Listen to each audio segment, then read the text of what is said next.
buenas tardes, apreciados hermanos. Qué privilegio poder saludarles en esta noche.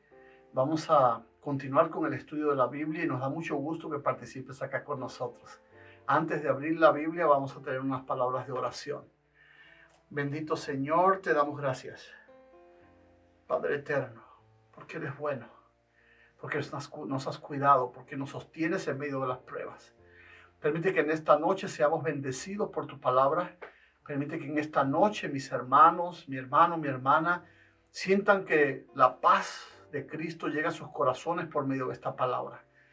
Muestra tu poder, sé tú quien nos deje el estudio y que tu Espíritu Santo pueda tomar el control de nuestras vidas. En el nombre de Jesús. Amén. Sí, mis hermanos, les invitamos a buscar allí en el Evangelio de Mateo. Ahí en Mateo, en el mismo capítulo 14, donde nos quedamos del estudio de la noche anterior, y vamos a partir del versículo 34, vamos a estudiar algunas perlas maravillosas que se nos muestran aquí a través de la experiencia de los discípulos. Mis hermanos queridos, vamos a leer. Dice allí en el versículo 34, y terminada la travesía vinieron a tierra de Genesaret. Algo interesante está ocurriendo aquí. Este texto es un testimonio de que el pedido de Jesucristo de que los discípulos pasaran al otro lado lo pudieron cumplir. Esto nos demuestra que cuando Dios tiene un anhelo, un deseo, un plan con nosotros, no importa las circunstancias, tú lo vas a cumplir. Jesús mandó a que cruzaran estos muchachos en el bote, vinieron tormentas, se hizo muy oscuro para ellos, pero este texto me dice que ellos terminaron la travesía. Con Jesús siempre se va a terminar la travesía. Si Jesús dice que lo que hay para ti es un reino, al reino vas a llegar. Me gusta mucho la fe de Pablo, como en medio de aquel huracán que estaban sufriendo, le dijo, señores, es bueno que ustedes coman y tengan paz, porque yo he sido llamado a Roma. Jesús me dijo que yo debo ir a Roma, y esto no es Roma. Así que yo no sé qué va a pasar con el barco, pero nosotros vamos a llegar a Roma. Así que nosotros también deberíamos, como Pablo, y a través de este texto que acabamos de leer, tener en cuenta que no importa las circunstancias, nuestros autos se quedarán en el camino, nuestra casa se quedará en el camino, nuestros negocios se quedarán en el camino, pero si Él dijo que nosotros tenemos que presentarnos ante Dios en el cielo, es para el cielo que vamos. Y ahora dice el versículo que sigue, versículo 35. Cuando le conocieron los hombres de aquel lugar, enviaron noticia por toda aquella tierra alrededor y trajeron a él todos los enfermos. Esto es algo importante. Jesús llega ahora a Genesaret y todos los líderes, toda la gente del pueblo se dieron cuenta. Cuando se dieron cuenta que era él, quién era el que estaba acercándose, hicieron algo que tú y yo también deberíamos hacer. Es ir a buscar a los necesitados, ir a buscar a los enfermos, ir a buscar a los pobres, ir a buscar a los que sufren y traerlos a Jesús. Qué cosa linda, qué obra maravillosa hicieron las personas de Genesaret. Fueron y buscaron donde conocían a un necesitado y los trajeron ante Jesús. ¿Te imaginas la multitud que llegó?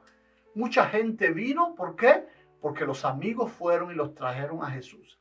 Jesús todavía hoy espera que tú y yo traigamos a nuestros amigos para que reciban bendición, para que reciban sanidad, para que reciban restauración y también, ¿por qué no?, para que reciban salvación en esta noche. Pero el verso que más me impacta es el verso que sigue. Ahí en el verso 36, mira lo que dice.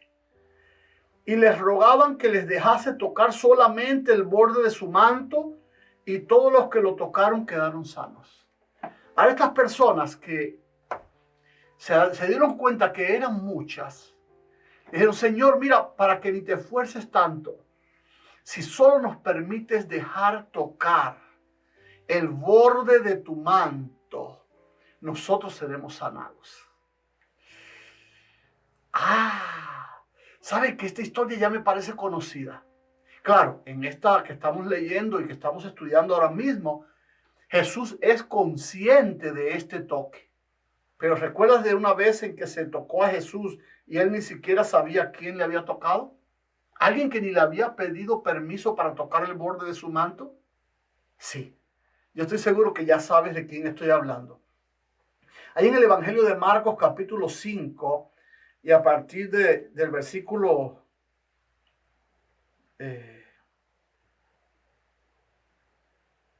vamos a leer a partir del versículo 26. No, 25. Dice, pero una mujer, Marcos 5, 25, pero una mujer que desde hacía 12 años padecía de flujo de sangre y había sufrido mucho de muchos médicos y gastado todo lo que tenía y nada le había aprovechado, sino que antes le iba peor, cuando oyó hablar de Jesús, vino por detrás entre la multitud y tocó su manto. Ahora, ¿por qué ella toca su manto? Porque ella decía en su corazón, si tocare tan solamente el manto de Jesús, seré salva. Esta mujer necesitaba salvación.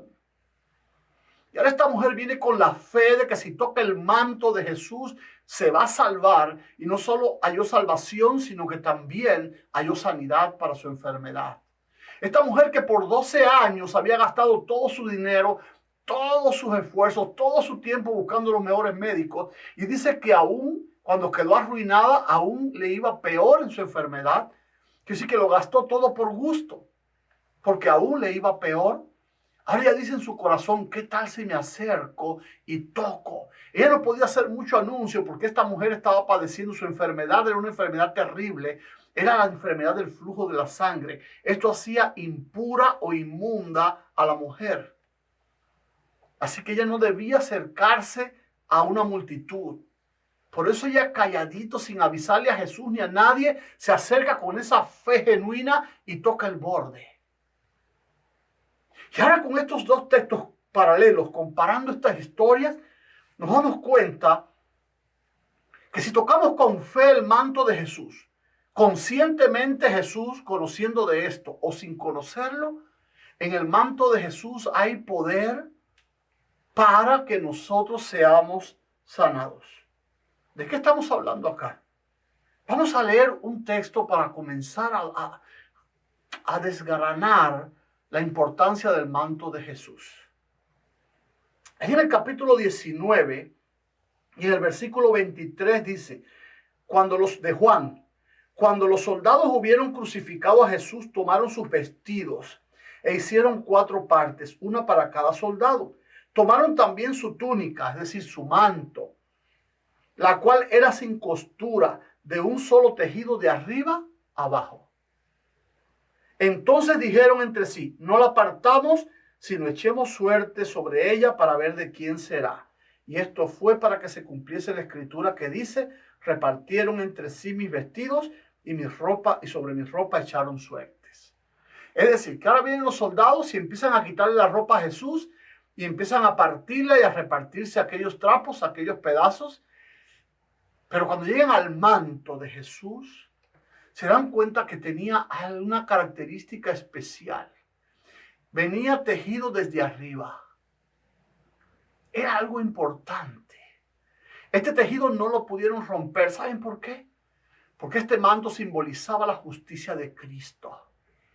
Esta gente pudieron apresar a Jesucristo, pudieron humillarlo, pudieron blasfemarlo, pudieron denigrarlo, pudieron golpearlo, pudieron dañarlo, pudieron hasta crucificarlo y matarlo, pero no pudieron romper su justicia. La justicia de Cristo está muy por encima del alcance humano. ¿Sí? ¿Y de qué habla usted de justicia? Sí, porque si vamos allí al libro de Isaías, capítulo 64, en Isaías capítulo 64, nos vamos a dar cuenta de que ciertamente en la Biblia la ropa tiene que ver con justicia. Es un tipo de la justicia. Dice ahí en el versículo 64, 6, capítulo 64, versículo 6 de Isaías. Si bien todos nosotros somos como suciedad y todas nuestras justicias como trapo de inmundicia. Es decir, todo este ropaje nuestro no es más que trapo de inmundicia porque nuestra justicia no vale para nada. Y caímos todos nosotros como la hoja. Esa es nuestra condición. Y nuestras maldades nos llevaron como el viento. Así que la ropa significa justicia. Así que esas personas que le pidieron a Jesucristo, déjame tocar el manto, o aquella señora que se acercó, sabía que si se acercaban a la justicia de Cristo, recibirían sanidad. Y ahí está el secreto de por qué se produjo este evento. Mira cómo lo dice Job en el capítulo 29 y versículo 14. Hablando acerca de Jesús. Me vestía de justicia y ella me cubría. ¿De qué estaba cubierto Job? ¿De qué estaba vestido Job? De la justicia de Cristo. Como manto de diadema era mi rectitud. Rectitud es sinónimo de justicia. Y ahora dice que Job, que era vestido por Dios por la justicia de Cristo, y esa justicia lo cubría, pero también había algo interesante, que era como un manto de diadema también era, ¿qué cosa? Su rectitud. Nosotros, en la misma medida en que nos acercamos a la justicia de Cristo, también alcanzamos justicia. También nosotros recibimos un carácter recto, un carácter justo. Por eso es que es importante contemplar a Jesucristo en la hermosura de su santidad y en la plenitud de su justicia. Porque cuando nos acercamos a eso con certidumbre de fe, nosotros también seremos bendecidos de acercarnos a la justicia de Cristo. Mira cómo lo ve Isaías en el capítulo 61 y el versículo 10. En gran manera me gozaré en Jehová. Mi alma se alegrará en mi Dios. ¿Por qué se alegraba Isaías? Porque me vistió de vestiduras de salvación, me rodeó de manto de justicia. ¿Había motivos para que Isaías se sintiera feliz? Sí. Pero estas vestiduras de Cristo son también las que nos liberan, las que nos libertan. Vamos a ver qué dice Isaías 63, 1 y 2. ¿Quién es este que viene de Edom, de Bosra, con vestidos rojos? Había algo especial en estos vestidos que ahora venía este Salvador que venía desde Edom, desde Bosra, es decir, desde el campo del enemigo, desde el campo de batalla. Hermoso en sus vestidos. ¿Por qué eran hermosos sus vestidos? Porque eran vestidos de justicia, vestidos de santidad. Hermoso en su vestido, que marcha en la grandeza de su poder, el que habló en justicia, grande para salvar. Así que que habla en justicia, ¿quién es? Grande para salvar. ¿No te parece interesante? Qué bonito, ¿verdad? Ahora, mis hermanos queridos, quiero invitarte a leer otro texto. Ese texto está en Segunda de Corintios capítulo 5. Y vamos a leer estos textos para que entiendas acerca de estar vestido o revestido de Cristo. Dice ahí a partir del versículo 2. Y por esto también gemimos, deseando ser revestidos de aquella nuestra habitación celestial. ¿Por qué? Dice el versículo 3. Pues así seremos hallados vestidos y no desnudos. Mis hermanos queridos, en el momento en el que lleguemos a la presencia de Dios, si tú y yo no estamos cubiertos por la justicia de Cristo, tú y yo estaremos desnudos ante la presencia de Dios y seremos desechados. ¿Recuerdas la parábola de las bodas? Cuando después que se celebran las bodas, que se anuncia que todo estaba listo y que se invitó a que cualquiera tuviera acceso a la boda, hubo alguien que no estaba vestido correctamente en las bodas y ahora el dueño de la boda, el padre de la boda, le dice: Oye, amigo, ¿cómo llegaste aquí sin estar vestido correctamente? Y el hombre se avergonzó y entonces lo echaron fuera. Es necesario que para este evento magno de la segunda venida de Jesús, que ya está tan cerca, tú y yo seamos hallados vestidos y no desnudos. Necesitamos ser cubiertos por la justicia de Cristo, porque ella nos sana, ella nos restaura, pero también ella nos hace aptos para reinar con Él por la eternidad. Pues así dice el versículo 3 de 5 de 2 de Corintios, pues así seremos hallados vestidos y no desnudos, porque asimismo los que estamos en este tabernáculo gemimos con angustia, porque no quisiéramos ser desnudados, sino revestidos, para que lo mortal sea absorbido por la vida. Si queremos vivir eternamente, no hay otra opción.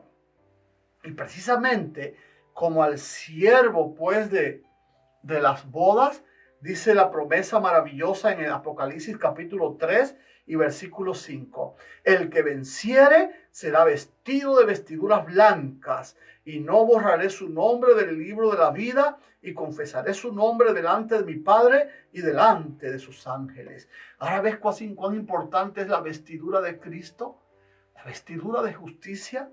Qué cosa linda, que ahora la gente de Genezaret buscó a todos los necesitados, y ahora esta gente, que era mucha, les rogó con una fe genuina: Señor, déjanos tocar solamente el borde de tu manto. Y todos los que lo tocaron quedaron sanados. Hoy también es un día importante para ti, para mí. Hoy también es un día en el que podemos tú y yo acercarnos al trono de la gracia y pedirle a Jesús que nos deje tocar su manto para que seamos sanados, para que seamos salvados, para que seamos revestidos de su justicia y aptos para vivir la vida eterna que se nos está regalando en Cristo Jesús. Que la justicia de Dios te cubra en este día, porque sea el anhelo genuino de tu corazón. Vamos a orar. Bendito Padre, te damos gracias en esta hora, porque tu palabra poderosa nos ha mostrado lo importante que es la justicia de Cristo. Queremos ser revestidos en esta hora. Queremos que tú, oh Dios, nos tomes a cada uno de nosotros y nos permitas contemplar tu gloria. Que tu gracia y tu misericordia nos alcancen. Que nosotros podamos ser recubiertos, revestidos, y que tu justicia se impregne en nuestro carácter, para que nosotros también caminemos en rectitud delante de ti. Bendice a mi hermano, a mi hermana, bendice sus hogares, sus negocios. Sálvales en esta noche. Gracias por todo tu amor. Gracias por el poder de tu palabra. En el nombre de Jesús. Amén.